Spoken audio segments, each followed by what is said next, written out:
You won't take out the trash? Well, Johnny actually murdered my mom. Let's give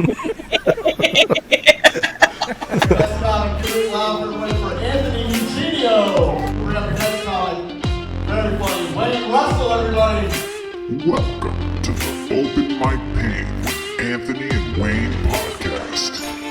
Why, hello everybody, and welcome to an Open Mic Pain with Anthony and Wayne. We're here with another special guest edition, and we're super excited to have her because she's one of our favorite comics right now. Actually, I've seen her twice, and me and Wayne did a show with her a couple weeks ago, and she blew our faces off. That's how good she was. Blew both places we went to. Best act of the night, hands down, both times. It's Alexis Cristaldi. How you doing?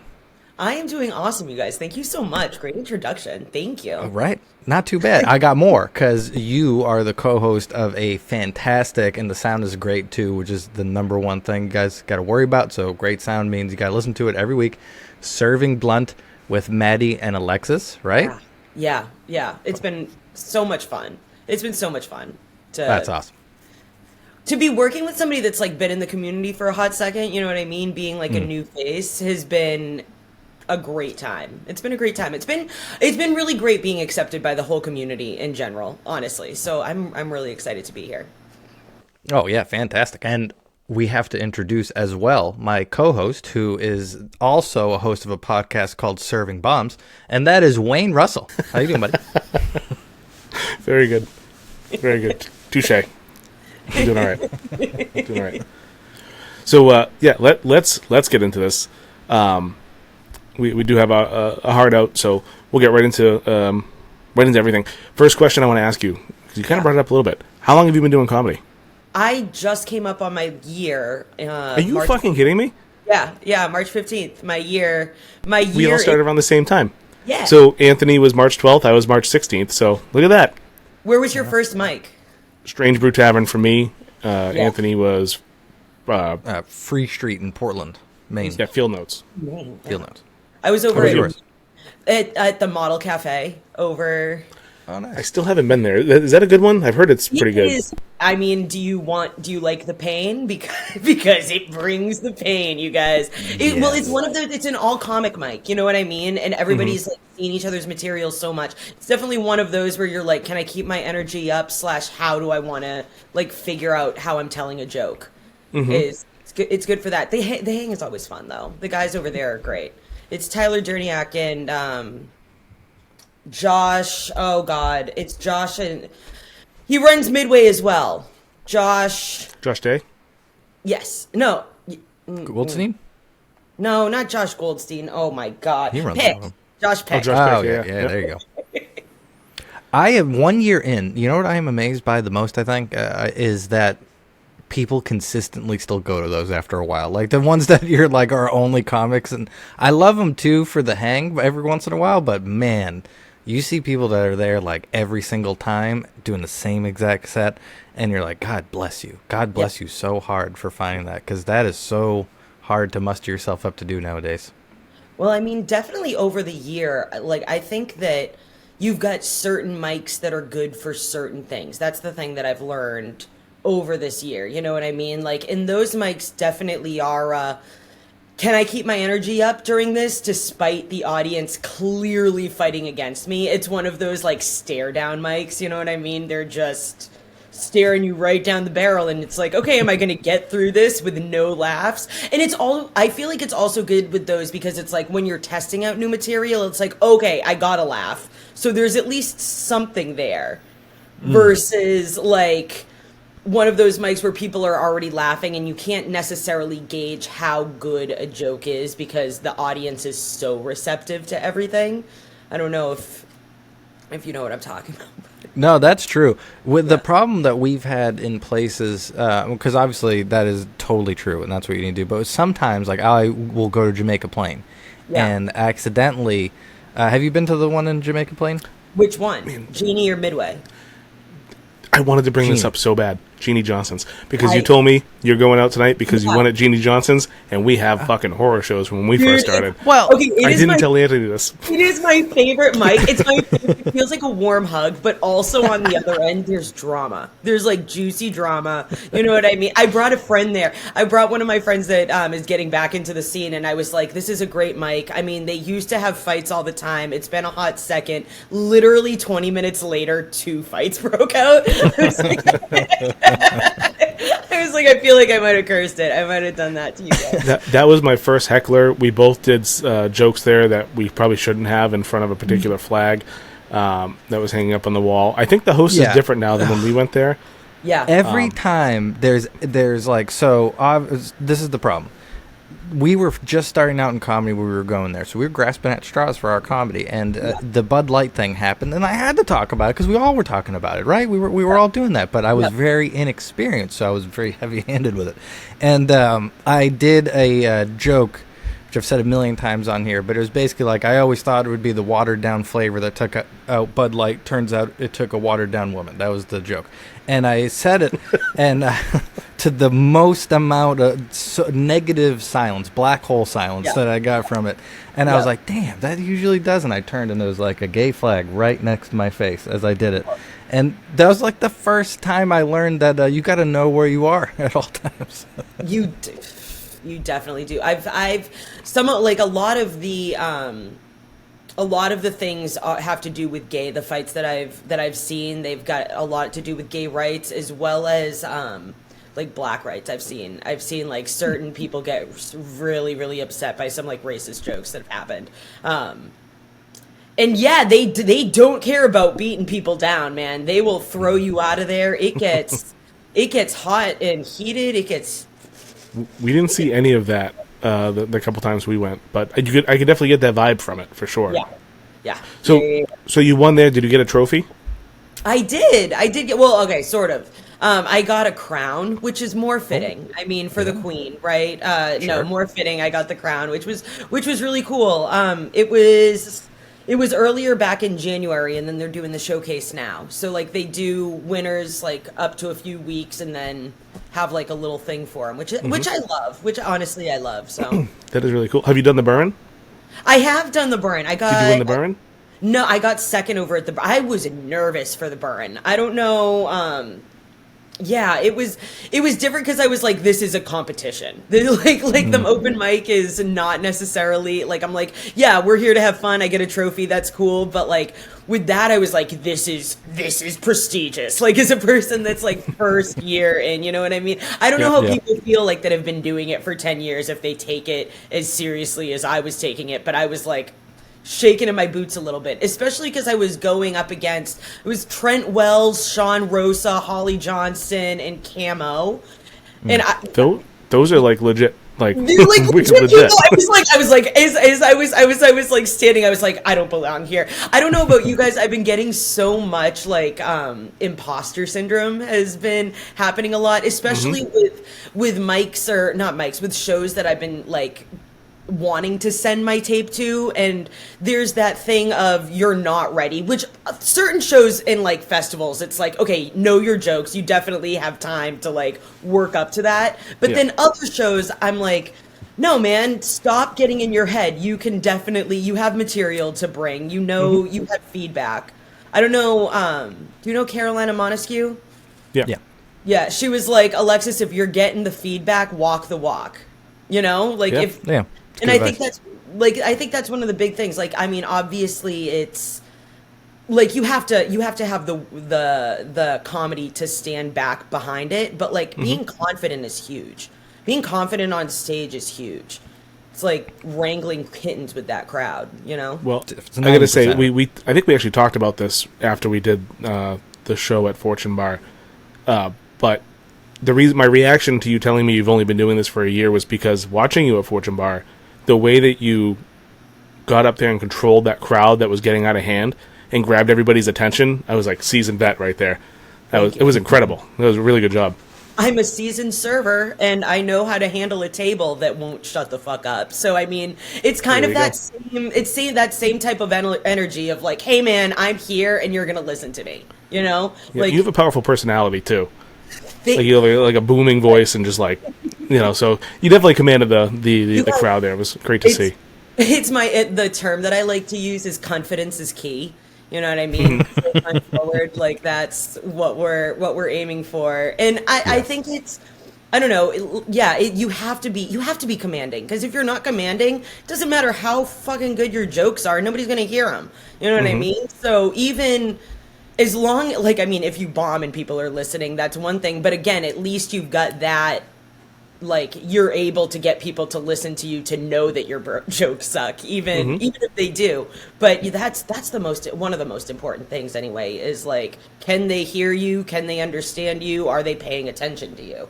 So Yeah, the worst is silently bombing. Like when you bomb and you're sad about it so much that you're just like, my dick fell to the left that morning, or something like that. And you're like, man, the people are not gonna laugh at that. But if you are at least commanding the room while you're bombing, I feel like I've seen some people that we go with all the time, who've been doing it for a very long time, eat complete bags of dicks. But they're doing the same vigor as they do when they're killing, and that is a skill that definitely I need to develop, because I give up on them immediately. Don't give up. Do you have a favorite bomb story of yours? Do you have one that sticks out where you're like, that was horrible in the moment, but I love it? Honestly, the worst I've ever bombed was, I would say, it was the first time that I ever went up. The first time that I ever went up, I gave the microphone back after 2 minutes because I couldn't get through. It wasn't even that I bombed. I forgot my material. And I was just like, I'm all set. Can you take this away from me? I mean, like, bombing like nobody is laughing.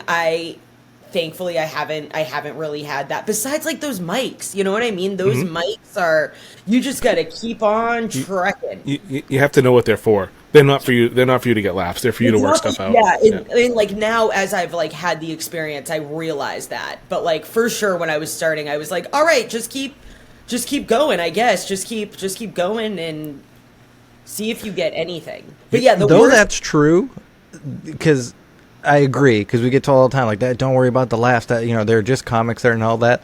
Almost every time, though, there's like one table of real people, and you're like, I'm sorry, because they're the only opinion that matters. Like, I did Strange Brew a couple weeks ago. Have you done Strange Brew before? Is that in Manchester, or is that Yeah, Manchester. Yeah, Manchester. It's a great one to check out.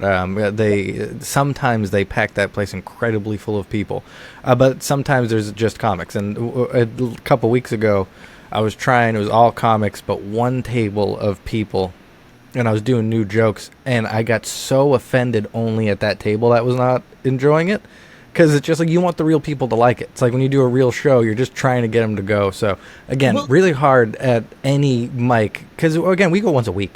So our open mic is our show, unfortunately. Gotcha. Yeah. So a lot of the times when it's just comics, you're like, listen, I'm going to hate myself for 6 days if you don't laugh at this. You just yell into the phone. You yell, laugh. Just do it. I want to go back to the bombs real quick, because you just triggered a memory. One of my favorite memories. It wasn't a bomb. It was Anthony. It was like the third or fourth mic we did, and it was at the Safe in Lowell. Definitely, and he forgot his material after 2 or 3 minutes, but instead of just giving the mic back, he just stared out into the crowd, pulled the stool over real slow, and just sat down on it, almost like Spider-Man. Yeah. And it was like the saddest but funniest thing I've ever seen in my life, just because I know how pompous he is. Yeah, this is the best thing I've ever seen. Yeah, I was saying, it's amazing that if you can say I hate you enough in your head while that's happening, time almost slows down. Like, I was like, I hate you, stupid fucking piece of shit. And I watched the video afterwards, and it was a long, awkward pause that was. This is the problem. In the beginning, when I first started doing it, when we went to the Safe, you said like 4 times, they have on their website or whatever, the list says it was a 6-minute set. And so I got there and I practiced 6 minutes all day. And then they said, no, dummy, it's 5 minutes. And that at that time was crippling to me. Like, I couldn't even imagine, because I took out a chunk of one joke. And right when I took out that chunk, my brain shut off like a computer. Yep. And that was it. Yep. Self-hate after that. It's, the bombing, I'm... Knock on wood, you guys. It hasn't happened yet. I don't. Since that first time, it hasn't happened. Nerves definitely have happened. Nerves definitely. I've been going through a breakup, which really sucks, and like people. I don't know if it's because I'm new or because I do have the energy that people are like, go up first and like get everybody going. But the last few months, I'm like, it's been like, first the breakup happened, then Valentine's Day happened, then my birthday happened, then his birthday happened. And it's been like, I've had shows like literally right after these events and they're like, you're up first, right? And I'm like, yeah, no, it's fine, it's cool. And it's, but thankfully, yeah, no, because that's terrifying. The thought of like people, you know what it is? As a comedian, it's like funny is like intrinsically a part of who I am, right? Like people can call me ugly, people can call me annoying. If you call me unfunny, that is the shit that hurts me. So like it's like a true slash to my core if somebody didn't laugh at my joke. I don't know what I'd be able to do. I don't know. You could get used to it if your name is Anthony Wayne. You could get totally used to it happening, and then you build up that skin. That thick skin. The only set I've had that was to complete silence in front of real people was the Burren. Yeah. And it was kind of fun though, because it's a joke that I'm probably never going to do again. It was a 5-minute dick joke. Yeah. and I absolutely love it. It's one of my favorite things ever. Winning set. It's one of those things where if you're in a room full of comics, it you know, and it's actually done well in front of real people too. You know, back before I knew any better. But I don't know. I just love it. It's one of my favorite things to do.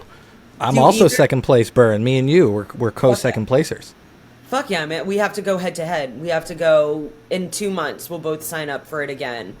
And Can you sign up again? Because I heard she was just taking recommendations from open mic hosts.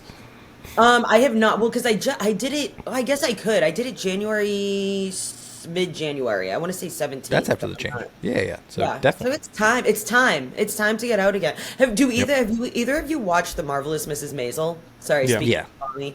Okay, so the end of the first. I started watching that because, like, obviously, I'm like, okay, female comic, have to get into it. Heard it's like loosely based off Joan Rivers. I'm like, definitely, I'm in.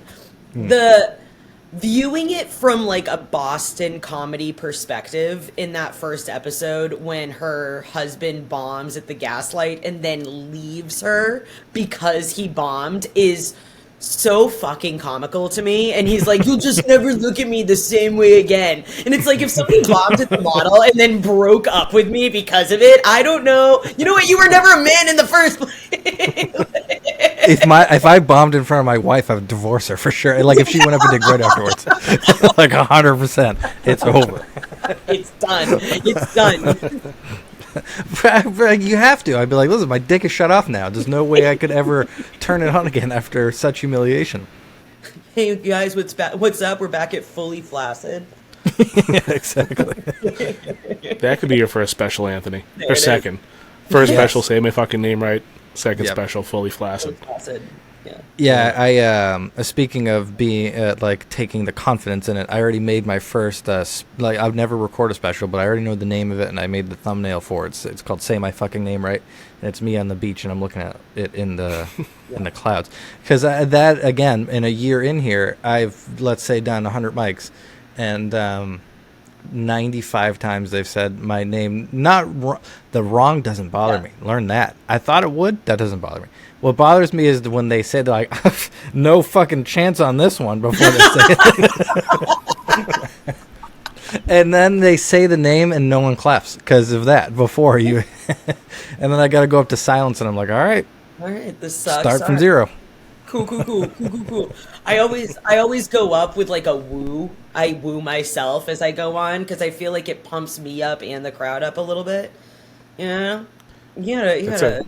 Yeah. I caught myself clapping for myself when I walked up once. Like they said my name, I was like, woo! And I was like, what am I fucking like? Price is Right? Like running up there. I was so pumped. That's the worst to look. Okay, we gotta get another question in here. Right. So, all right, you're doing open mics for a whole year. Yes. What is your favorite spot? Make someone feel bad.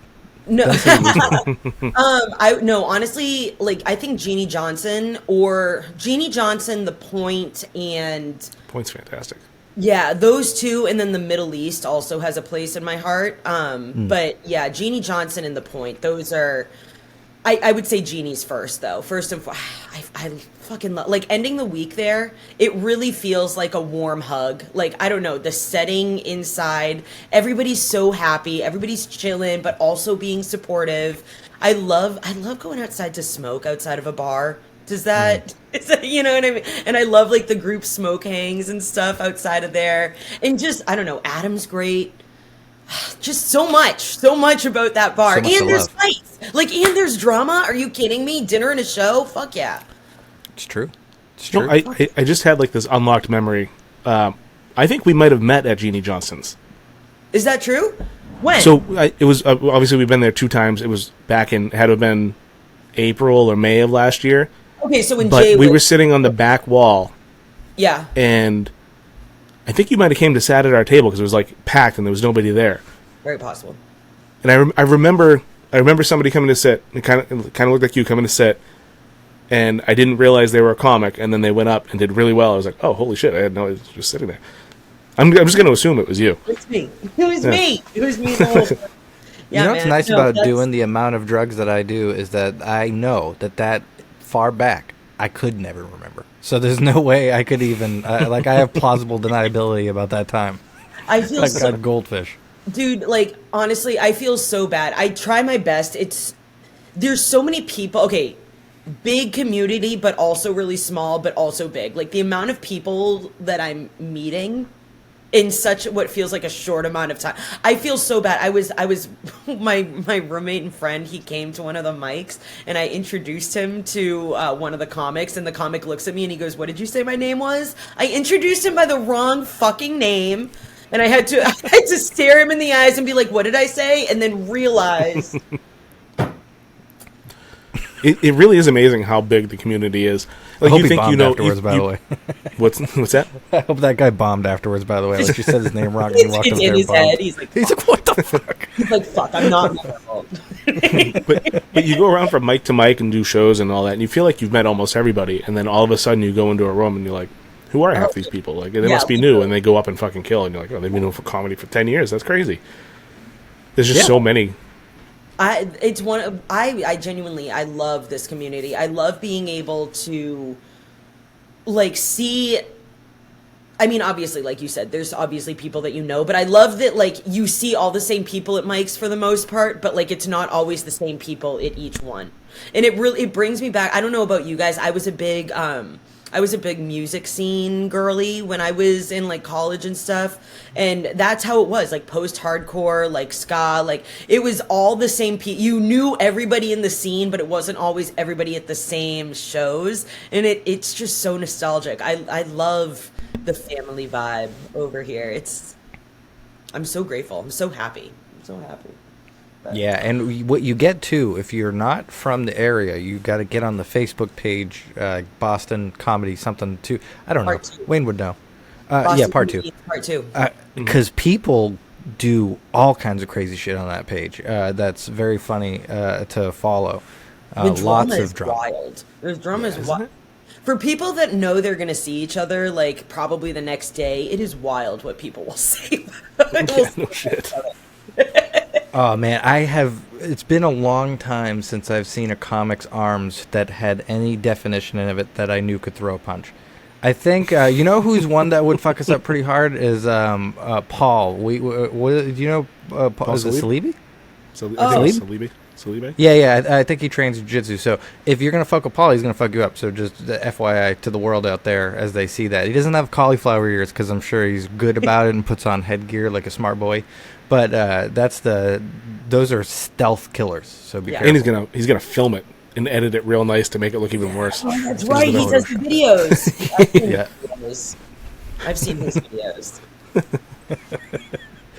Yeah, exactly. So yeah, I what I'm saying is the drama is good because it's like toddlers having drama. They can do it as much as they want because they're gonna slap fight each other when they see each other in person. Yeah, South Park slap each other. Exactly. Sorry, go So ahead. how did you get hooked up with Maddie? We had.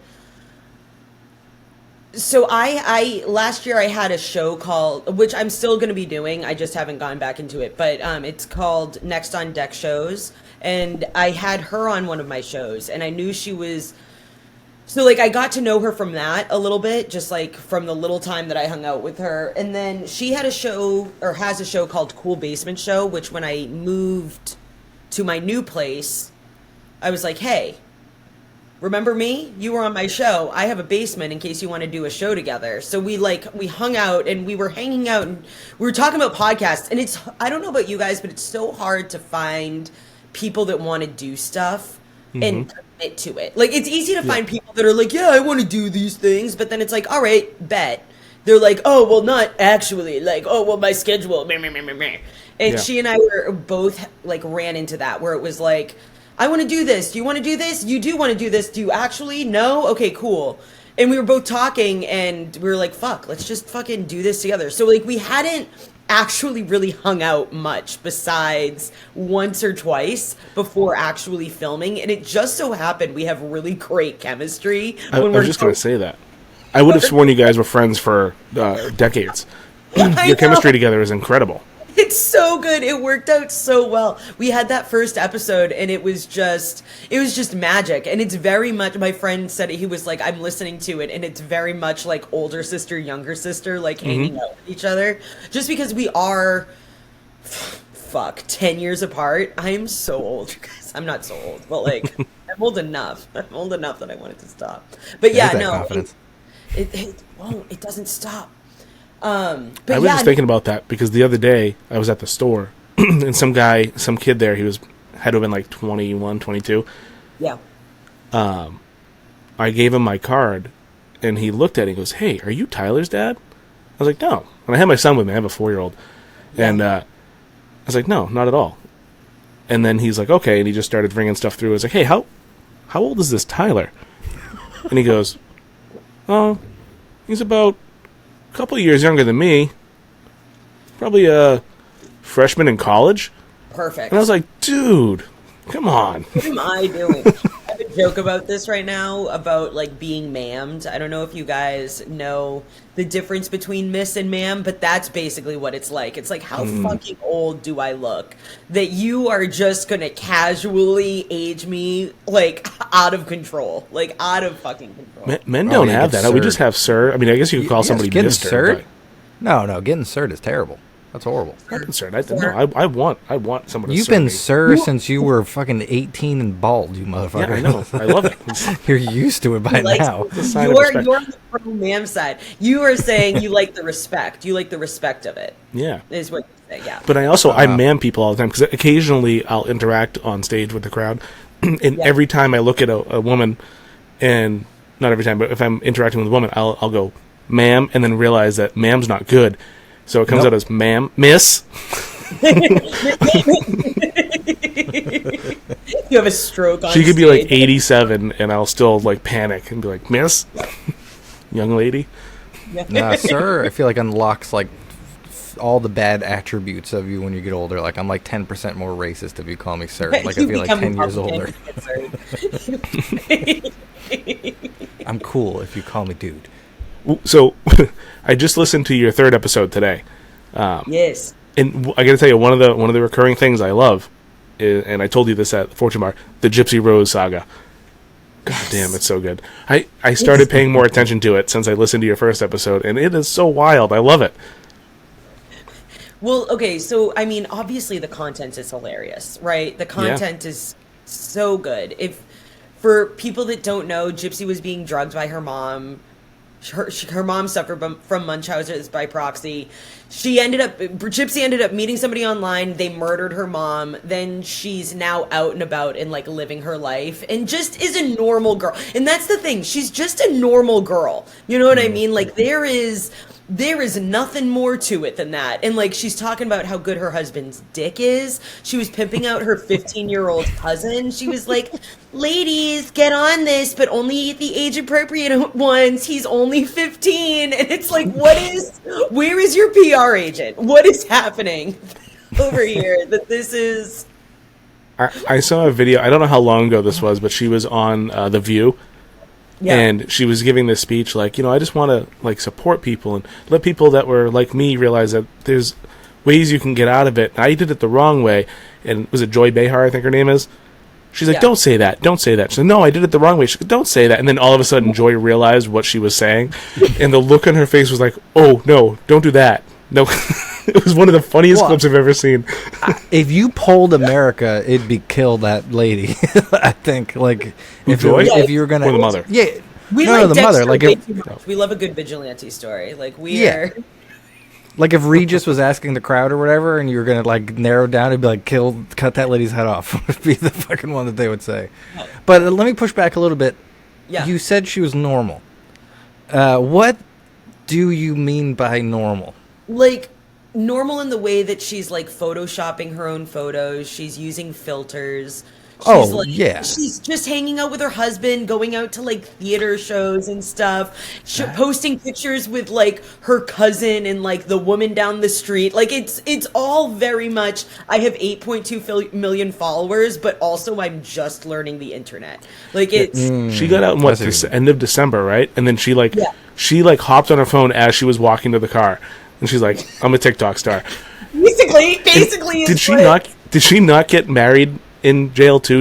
Is that what the husband happened? Like, he was like, hey, Gypsy, I think you're pretty cool. Let's get married. Basically, and it's not to the guy that murdered her mom. Which is the best part. And that's the bit that's what I have my bit. I'm like, what? What do you mean? What do you mean it's not the guy? Like, how did they break up? Like, was it just, okay, I'm in jail now, you're in jail now? That's sort of a separation of itself. Like, did she have to break up with him? Was there a conjugal visit? Like, I figured that she got with the guy from Making a Murderer there, that kid that was like, I'm going to miss WrestleMania. That kid. WrestleMania. She just went that was so good. They were like, yeah, we found a mutilated corpse burned in a barrel in a backyard, and it's got your prints all over it, and you said that you did it. And he's like, all right. But WrestleMania's in 3 months, so let's figure this out. I'm pretty sure she and the guy had sex in the room after they murdered her mom. Like, there's... I heard her telling a version of that, which I'm not going to say because it was pretty horrific. But the sex story? Yeah. But yeah, it's a messed up thing. Like, it's a rabbit hole. That's for sure. I mean, we've sort of gotten off the topic a little bit in the coming episodes. I think we might have done 1 or 2 more Gypsy updates because we have a few episodes in the bank. But the well of commentary is sort of drying up, unfortunately. And I don't want to continue something that like listeners are like, okay, enough. Like, nobody really, because I think that's one of the, like, we definitely are like a pop culture, what's going on this week type of podcast, and let's give our opinion about it. So it's finding that balance of, is this still fun or not? You know? Yeah, she's gonna do something that's gonna make it come back. Like, she's gonna be like on Love on the Spectrum or something like that, as like the host of a season or something. When the husband get a divorce, she goes on Down for Love. She's on Love on the Spectrum, and they just compete. Do you think her husband gets like really jealous that the other guy killed her mom and he can't? And he can't? Yeah. He's like, he'll always love you more than me. Yeah. I mean... She's like, well, you won't take out the trash? Well, Johnny actually murdered my mom.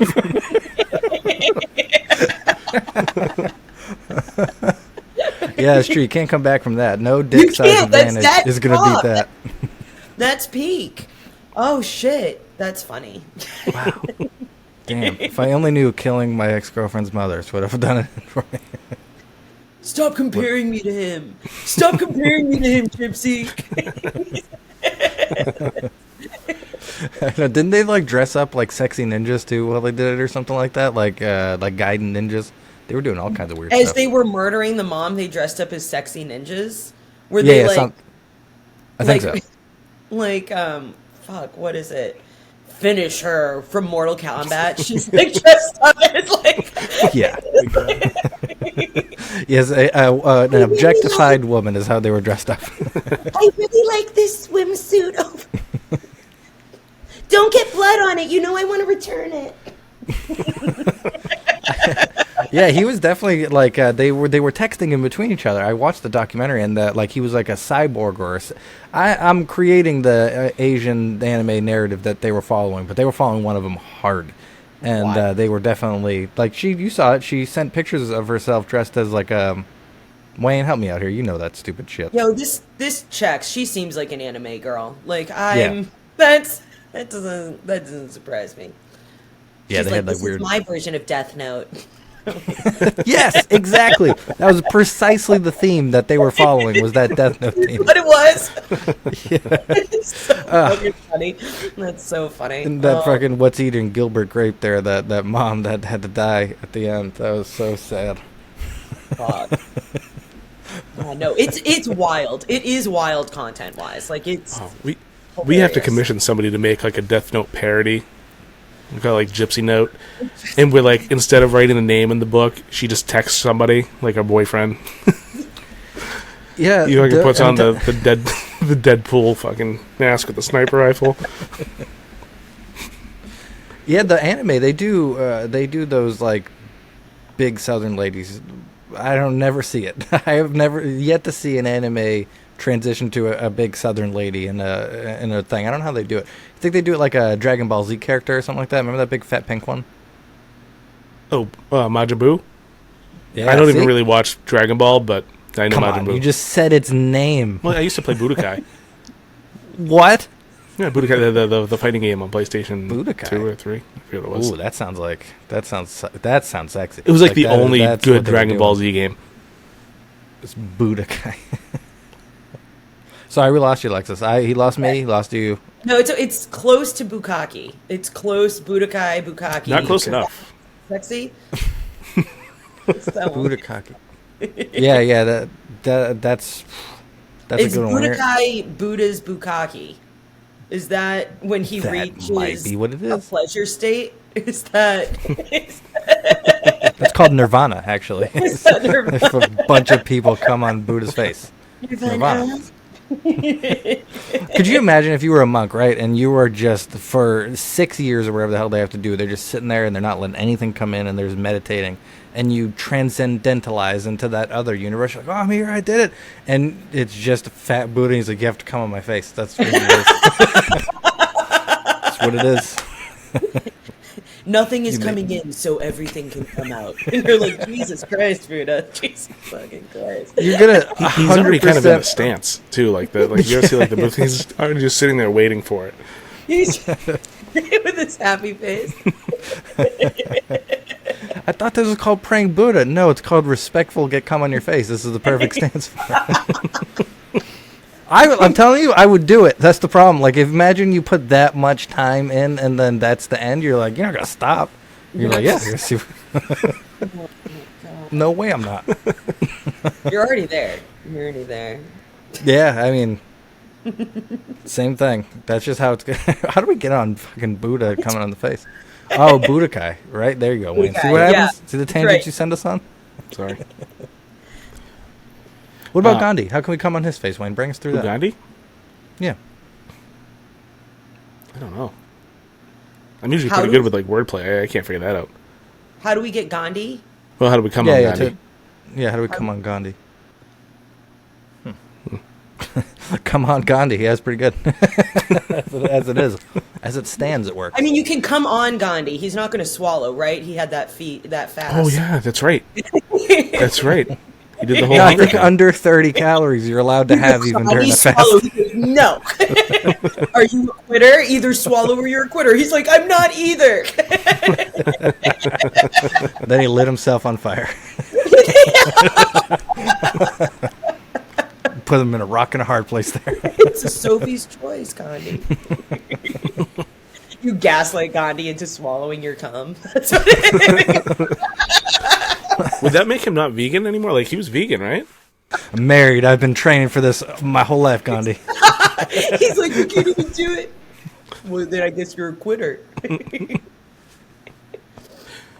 So it's kind of a happy accident since we're all at the 1 year mark. Anthony and I are going to be doing an episode about our 1 year in comedy and what we've learned and all that. Oh, yeah. So before we do that, I had a question for you. Like, what do you think are some of the most important things you've learned over the last year? Reps are important. Reps are super important. Getting out there as much as you can and working on that material, so important. Also, like, getting to shows is important and meeting people, so like people actually know who the fuck you are. And also, like, meeting people is important, and reps are important because I don't know, this community, like, people supporting each other, people giving you advice, people like wanting to jump and like give you advice on jokes and stuff has been huge for me.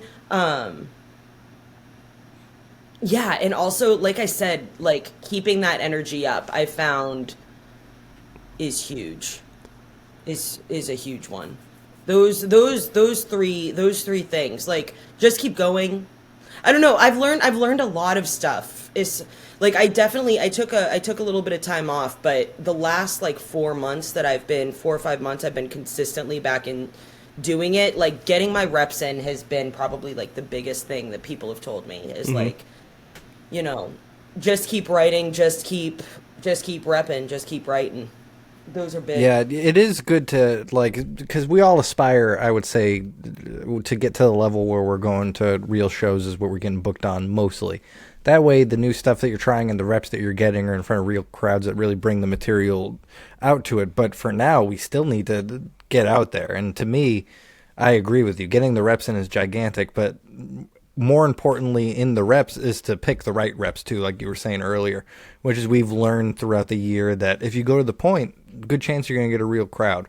Or if you go to One Broadway in Lawrence, that you're going to be able to work on a feedback mic where they go over your jokes afterwards, and that's always interesting. So my advice to piggyback on that would be just choose effectively as well, because some nights you can go out and you can be like, man, I'm 4 hours of round trip driving to do 5 minutes and bomb completely and nobody's there. And then it feels like a waste of time. I mean, but you still got to get the words out.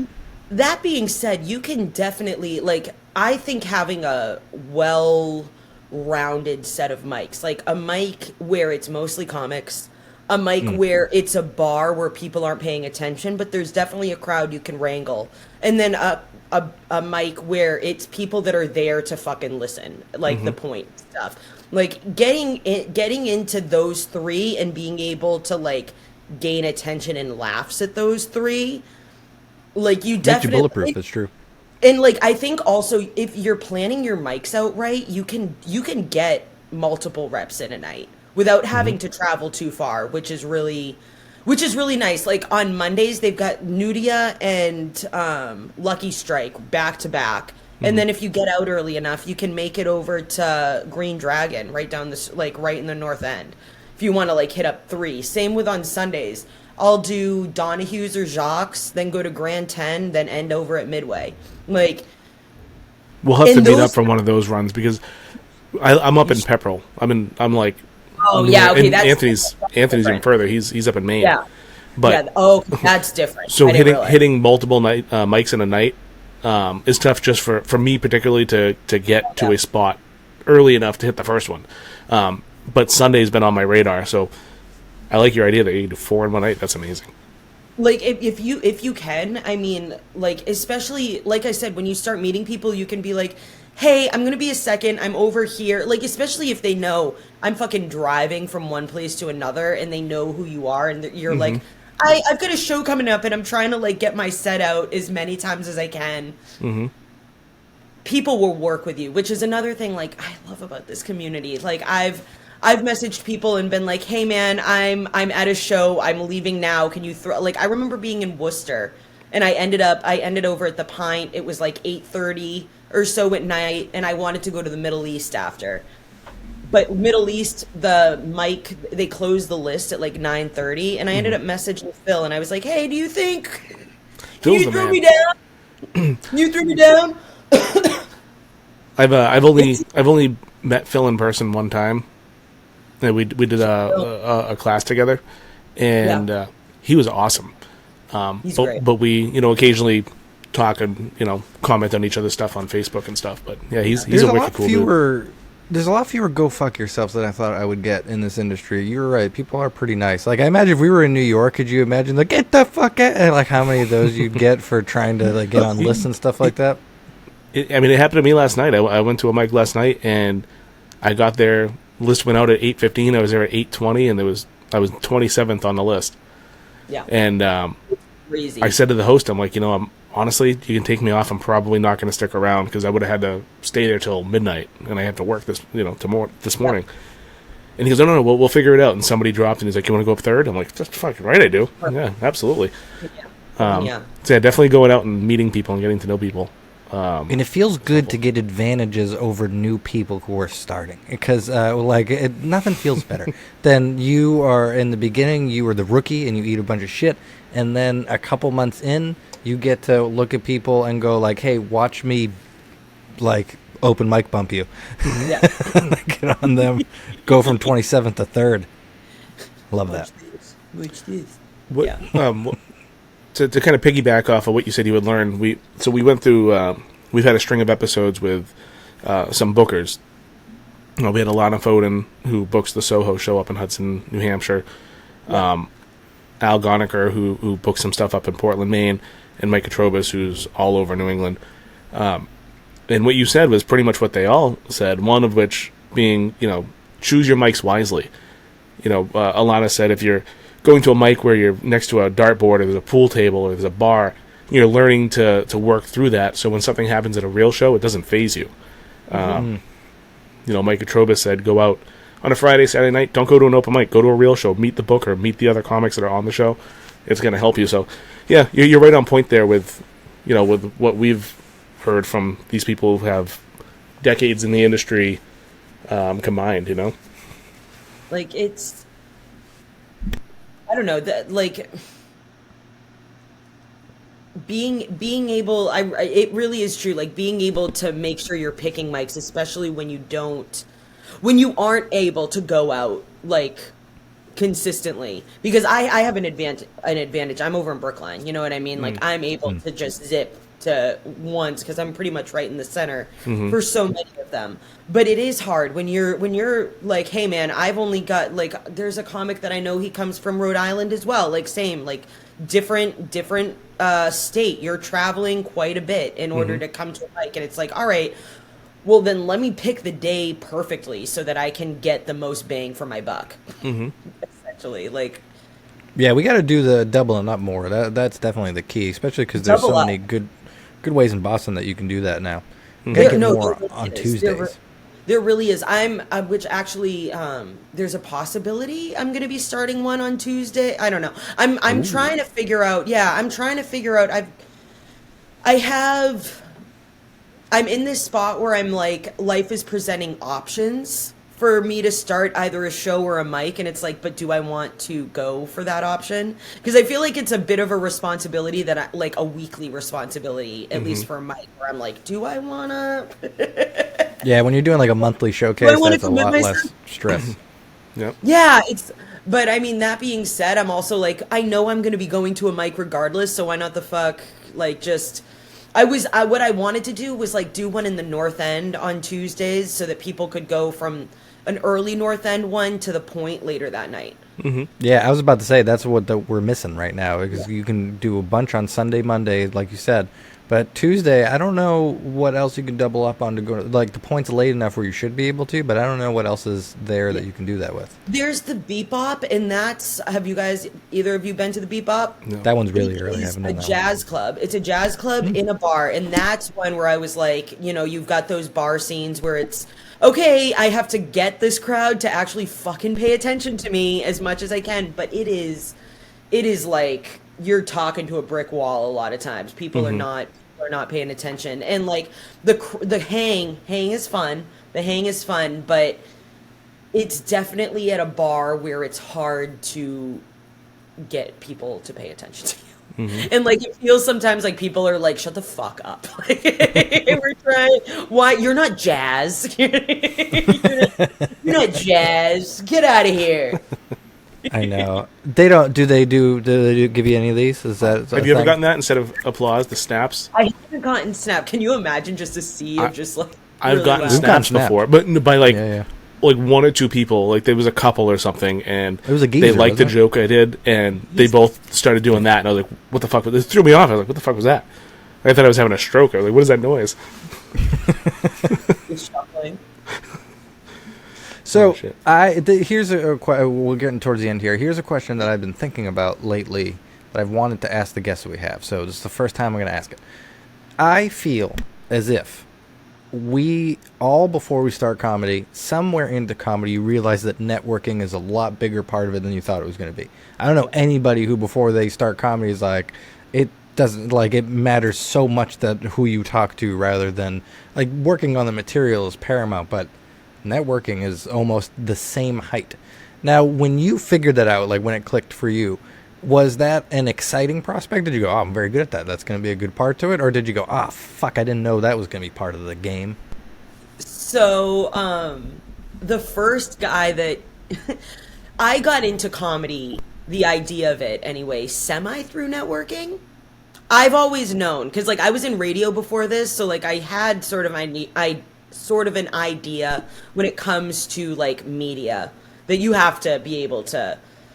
So me and my friend, we were at a comedy show. Do you guys know Chade Arena? Have you heard? He's like, follow me, you fucking idiots. He's like a TikTok. He's got a lot of people on TikTok and stuff. We went to one of his shows. Afterwards, my friend was like, Alexis, I hit him up for sex, and he said yes. She was like, what do I do? I go, bitch, you say yes. I was like, I'm networking off this connection. And it was like through him. He was like, you have to do X, Y, and Z. He was like, you should be doing this. He's like, do X, Y, and Z and get into it. And like networking and like getting to know people is just, it's key. It's like it's fucking, it is key. It is key because you never know who's gonna have a spot where. You know what I mean? And it's not. I feel like networking can put such a,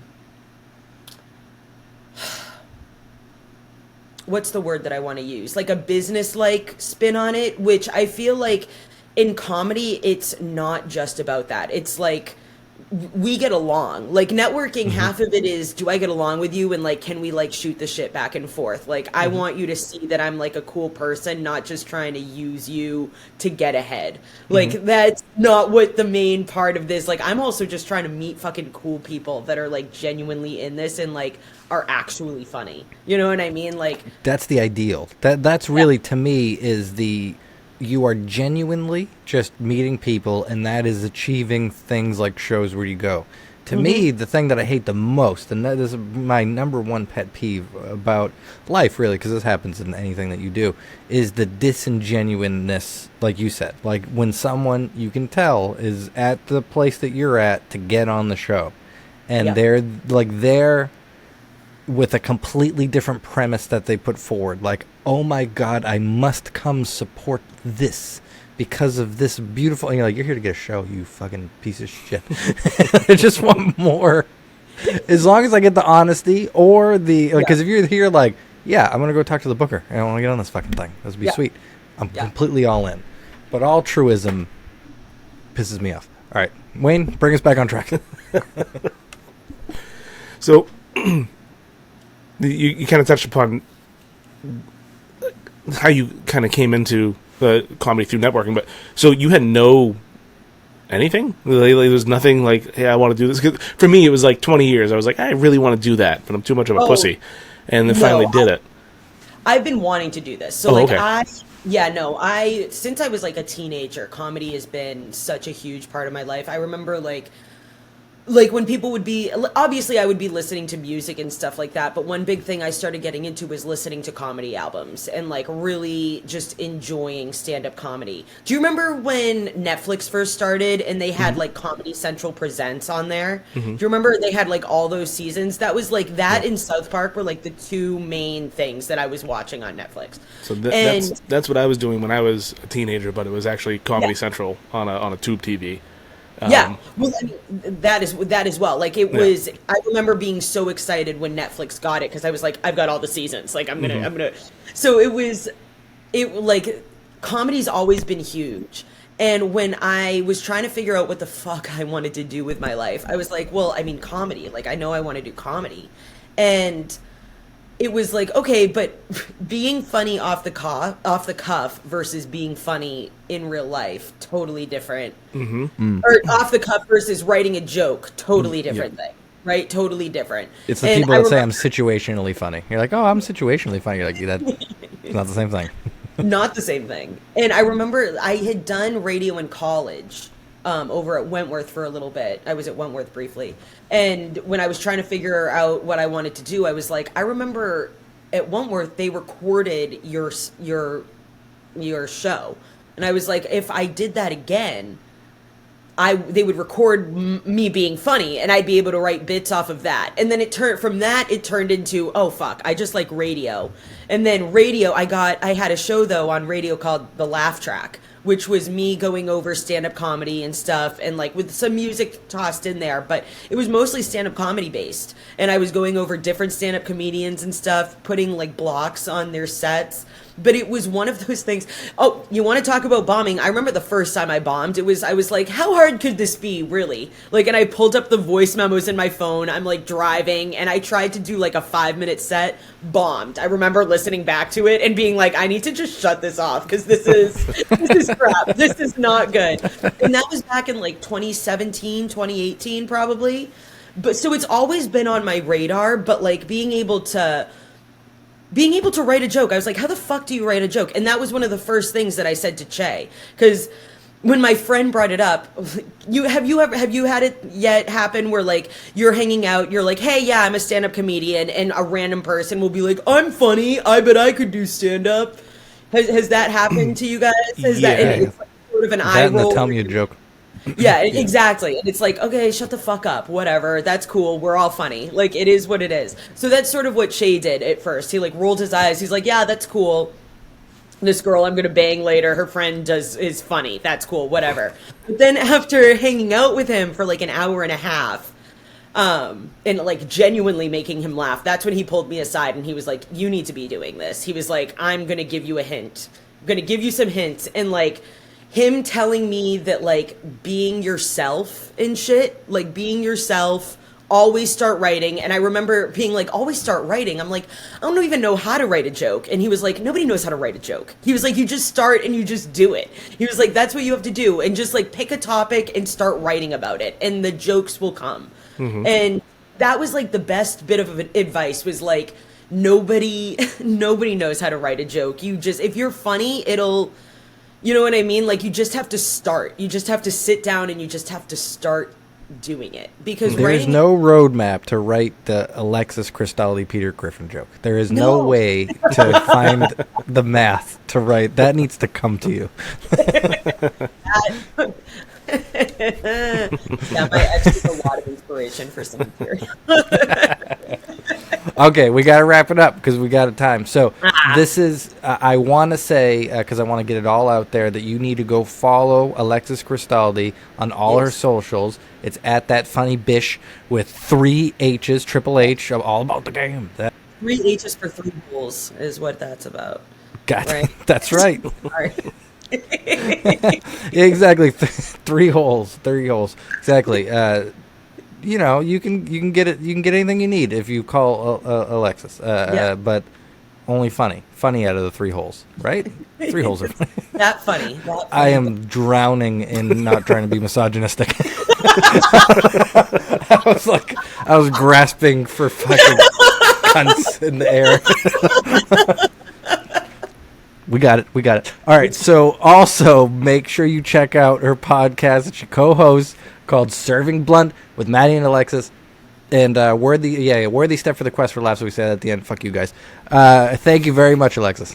You guys, thank you so much. This has been so much fun. I really appreciate it. We'll see you soon. I hope so. Thanks, guys. See you.